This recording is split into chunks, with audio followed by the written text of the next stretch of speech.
In February 1968, appalling weather with ground fog and low cloud stopped all low-altitude deliveries. The only option was to parachute supplies into a drop zone just outside the perimeter. Several thousand tons would arrive this way, but still for the Marines, bad weather invariably meant tight rations.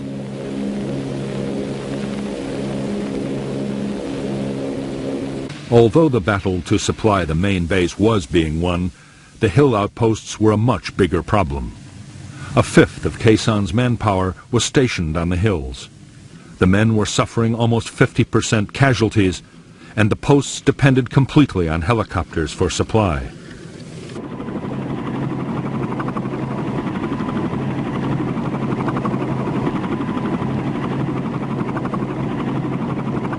For the crews of helicopters supplying the hill outposts, every mission was a gamble with death. North Vietnamese gunners were quick to target the approaches and the landing zones.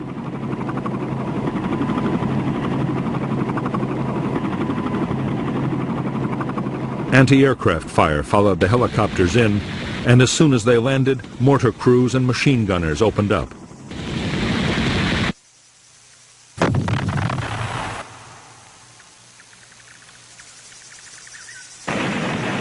As the slopes of the hills became a graveyard for American helicopters, the Marines realized that the survival of the hill outposts was under serious threat.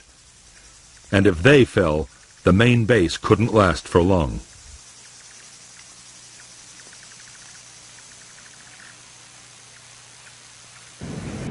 Air commanders worked frantically to devise new tactics for getting helicopters in and out of the hilltop bases safely.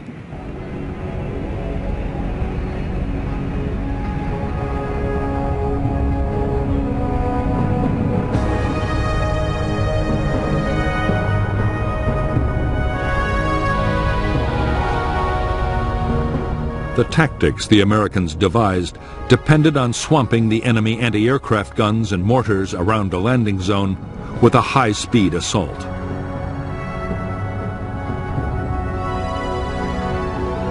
"12 Skyhawk fighter bombers, 4 Huey gunships, up to 16 supply helicopters, and an airborne command and control aircraft all acted together.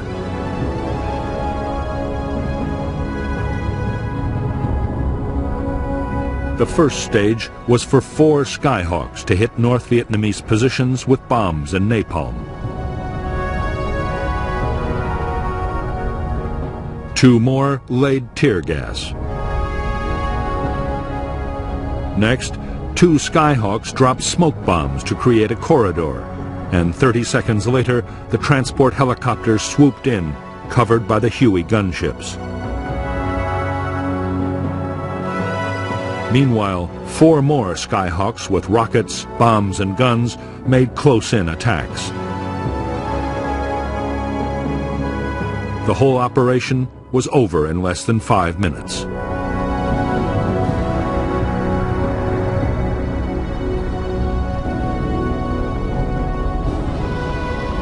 The new tactics quickly earned the title Super Gaggle, because the helicopters looked like an oversized flock of geese. With the fighters and gunships in the air too, the method took incredible timing to pull off successfully.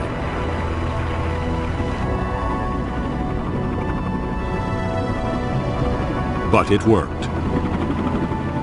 Only 2 more helicopters would be shot down, supplying the hill outposts.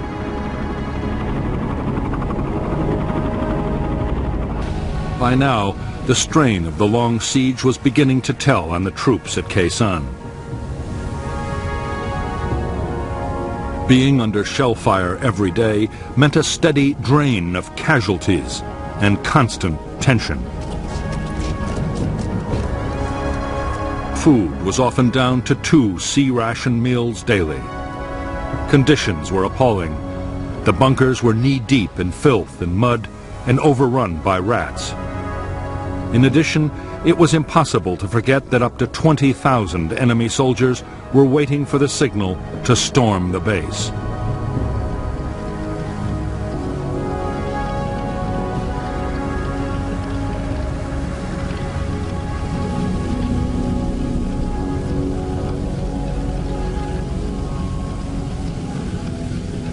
To stop the men brooding about their possible fate, officers and NCOs kept the troops as busy as possible. Digging trenches, filling sandbags, and improving bunkers was a big part of every day.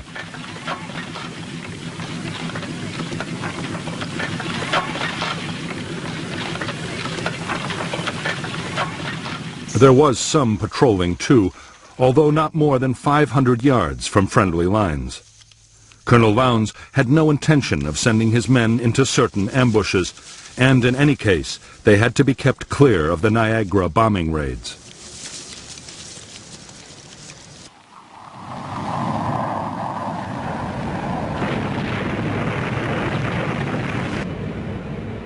On the base perimeter, the watchword was constant vigilance. The North Vietnamese were probing the defenses with infantry and sapper teams.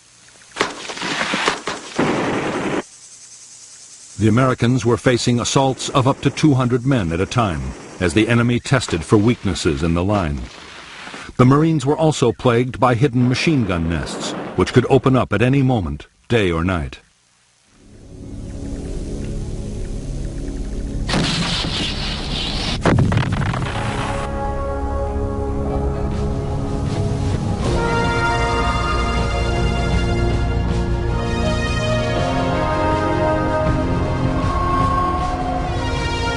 By now, the attention of the American public was riveted by the Battle of Khe Sanh. The story was being covered by dozens of journalists and was featured on network television every day. Stories about Khe Sanh accounted for 25% of all film news reports about the war on U.S. networks and up to 50% on CBS. Arguments raged over the rights and wrongs of trying to hold the base. In Washington, President Johnson was deeply worried about the fate of the Marines at Khe Sanh. He was constantly demanding the latest information on the battle. A model of the base had even been brought into the White House Situation Room. For the first time in the Vietnam War, the room was on full alert, 24 hours a day.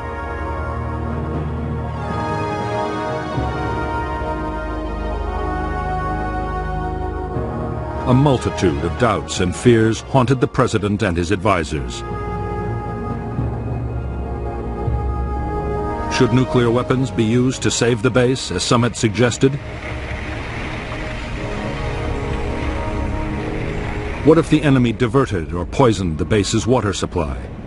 Most worrying of all, what if enemy jets mounted a sudden bombing attack on Khe Sanh?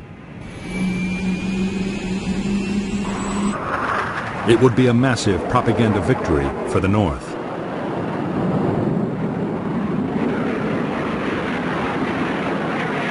Although North Vietnamese aircraft did penetrate to within striking distance of Khe Sanh, they made no attempt to attack the Marine base. American air defenses over the DMZ were far too strong.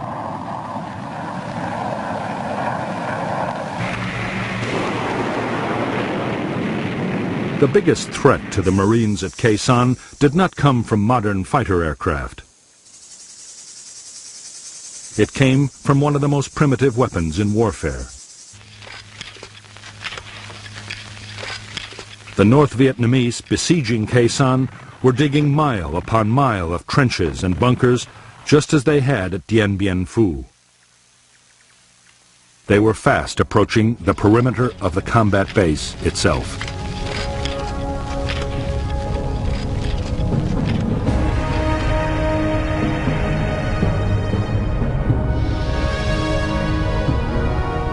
Already there was a major system of North Vietnamese fortifications on Hill 471, less than 2 miles to the south of the Khe Sanh base.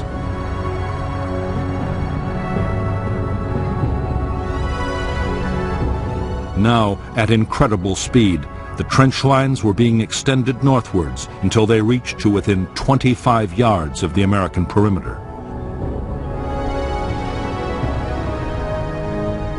Another line of trenches and bunkers was creeping across from the southeast.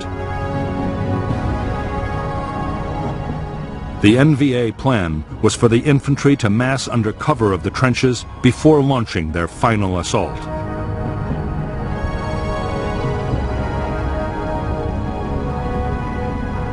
By the last week of February 1968, few Americans inside Khe Sanh doubted that the big North Vietnamese ground assault would have to come soon. The moon was in its darkest phase, and a night infantry attack would have a good chance of overwhelming the perimeter defenses. Smashing the enemy trench lines was an absolute priority.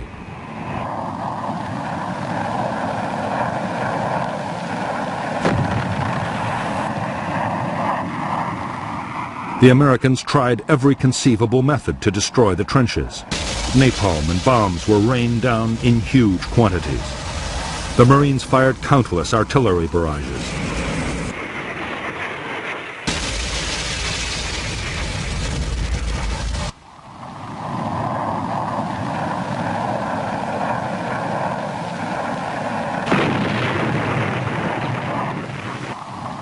But the Americans had little success.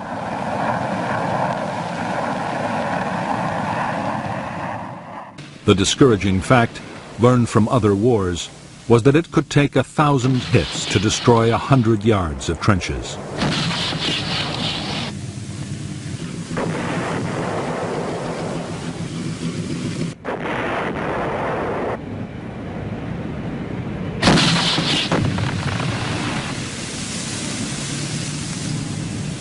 In the end, the answer lay with the B-52s. Up to now, arc-light raids had been kept more than 2 miles away from the base perimeter. On February 27, 1968, the restriction was lifted.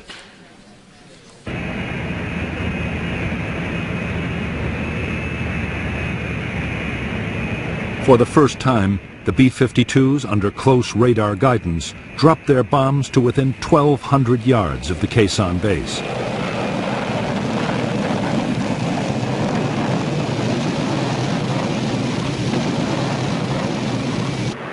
The effect was shattering. There was massive damage to the North Vietnamese trenches and bunkers.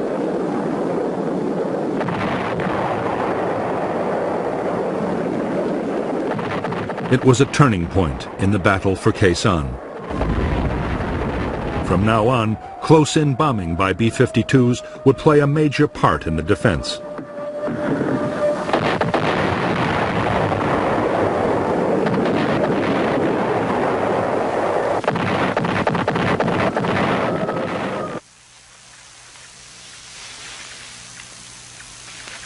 The sudden increase in North Vietnamese activity around Khe Sanh had left no one in any doubt that the climax of the battle was near.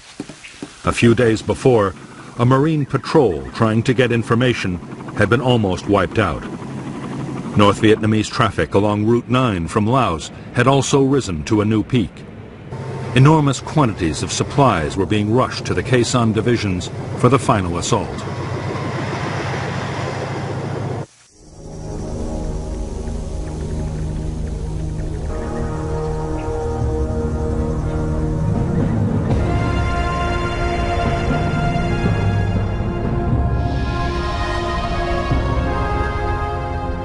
The 66th Regiment of the North Vietnamese 304th Division was assembling near a plantation to the south of the Khe Sanh base.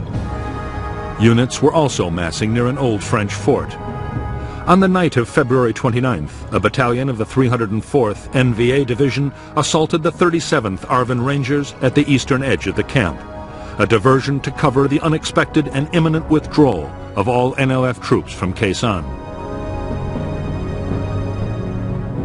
The American defense was to coordinate strikes by artillery, fighter bombers, and B-52s on 3 main areas through which the attacking NVA had to pass. Then, as the final assault waves approached the base, Khe Sanh's own defensive fire plan was unleashed.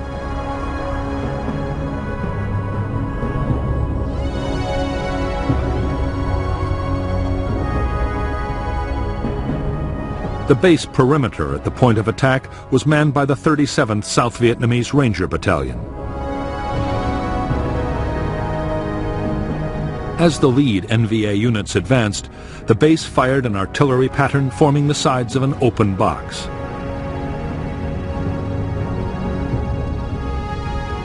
A creeping barrage was then walked up and down inside.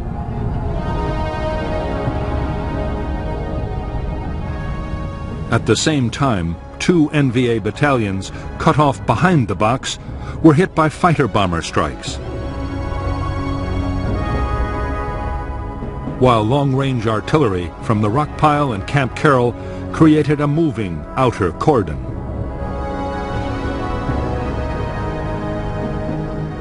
The North Vietnamese troops, who survived to emerge from the open end of the box, then faced the direct fire of the South Vietnamese Rangers.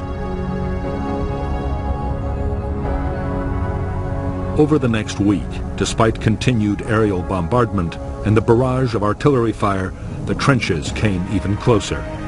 Then, for no apparent reason, they stopped. On March 6th, with the Marines still waiting for the final assault, many of Jap's troops stumbled away through what was left of the jungle, an area of land that had received 100,000 tons of bombs, the heaviest aerial bombardment on a single piece of land in the history of warfare. The next 3 weeks were relatively quiet around Khe Sanh. American air activity increased steadily as the weather improved, and more NVA units began to withdraw into Laos. But the battle for Khe Sanh was not yet over. On March 22, 1968, there was a sudden explosion of violence.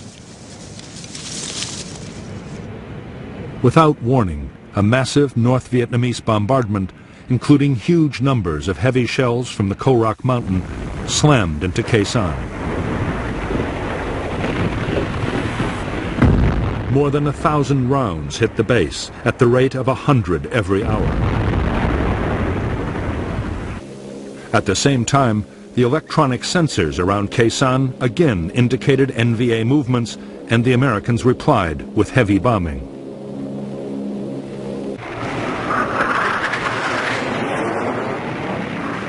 As the weather steadily improved, U.S. air attacks around the Khe Sanh base grew fiercer by the day.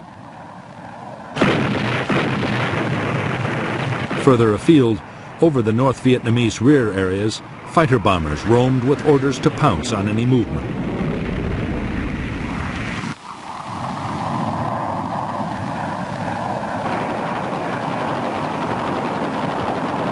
For the North Vietnamese, the situation could only get worse. General Giap was forced to concede that Khe Sanh could not now be taken. By this time, the Marines were mounting small but aggressive attacks out of the base.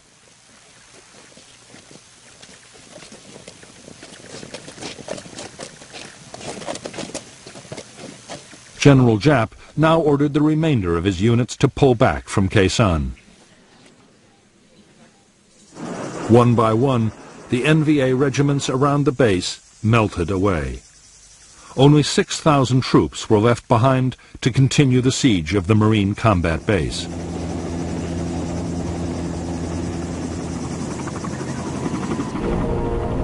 Although fighting would go on, the worst of Khe Sanh's ordeal was over.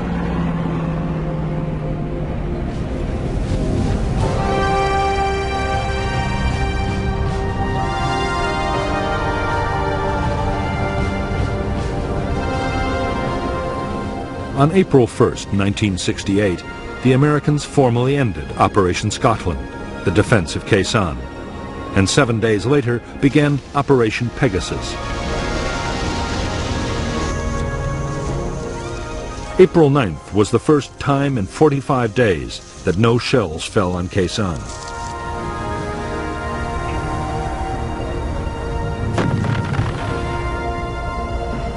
The aim of Pegasus was to reopen Route 9, the road linking Khe Sanh to the other American bases along the demilitarized zone. As well as the Marines, Pegasus deployed the 1st Air Cavalry Division, the most mobile American unit in Vietnam.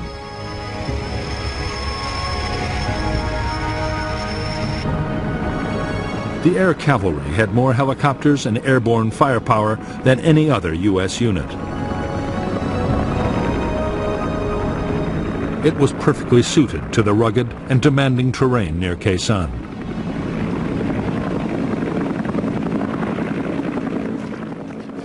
For Pegasus, the division's commander, Major General John Tolson, was also given the 1st Marine Regiment, a South Vietnamese airborne task force, and the 26th Marines in Khe Sanh.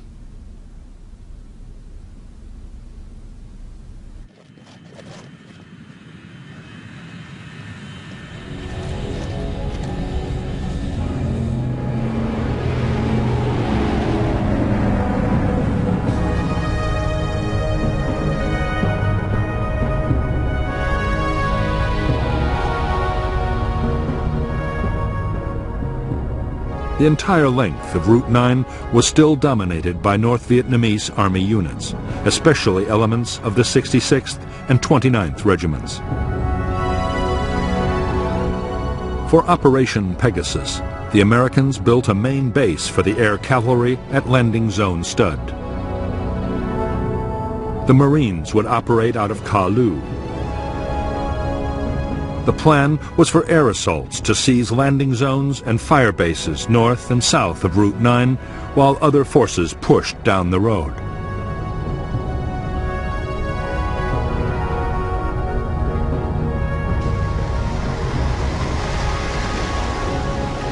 Although the weather was poor for fighter bombers, the weight of American firepower supporting Pegasus was still enormous.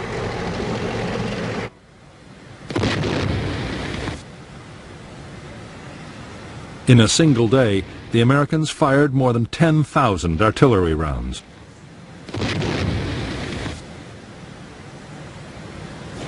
Before the operation was over, B-52s launched 45 arc-light strikes. The American offensive was unstoppable. By April 5, 1968, the air cavalry had forged past Khe Sanh and established landing zones west and south of the combat base.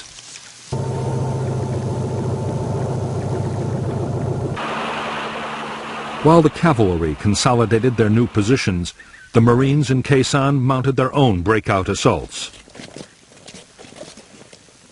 There was strong resistance from battalions of the North Vietnamese 66th Regiment, which mounted fierce counterattacks, but the Marines succeeded in taking Hill 471.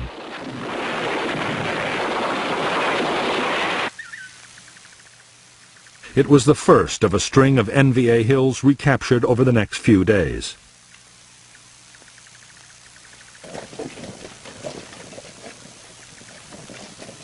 On April 8, 1968, the Air Cavalry and the 26th Marines at the combat base linked up, formally ending the siege of Khe Sanh.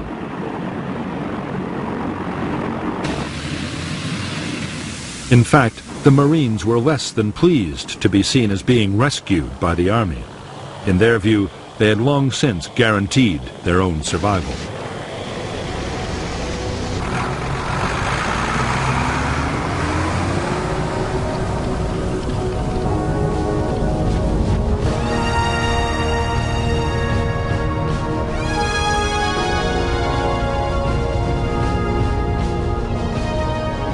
The 77-day siege of Khe Sanh had turned into the biggest single battle of the Vietnam War. The official assessment of the North Vietnamese Army dead was just over 1,600, with 2 divisions all but shattered. But thousands more were probably killed by bombs and left no trace of ever having existed.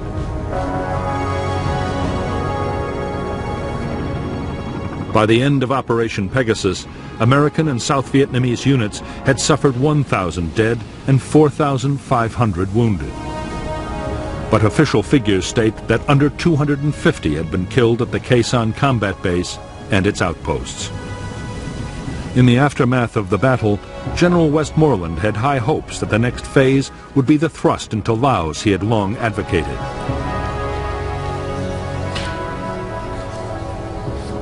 He now had the forces he needed.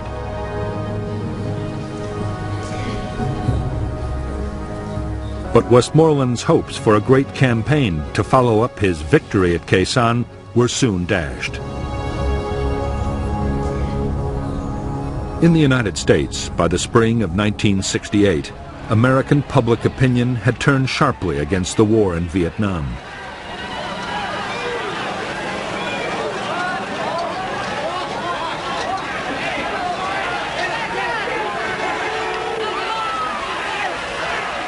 The shock of the Tet Offensive had led many to believe that the U.S. would have to withdraw sooner or later.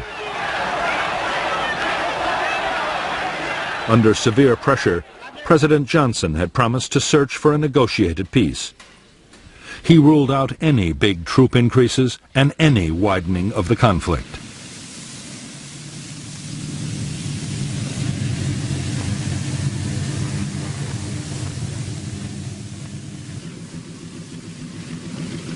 In June 1968, General Westmoreland approved the destruction of the Khe Sanh combat base. The president's decision not to widen the war had meant there could be no offensive into Laos.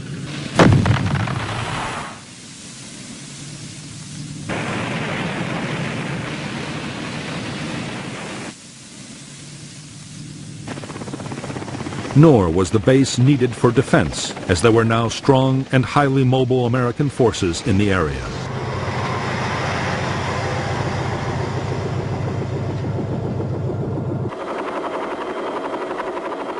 In any case, as both sides were slowly beginning to realize, even as the battle had raged at Khe Sanh, the war had changed out of all recognition.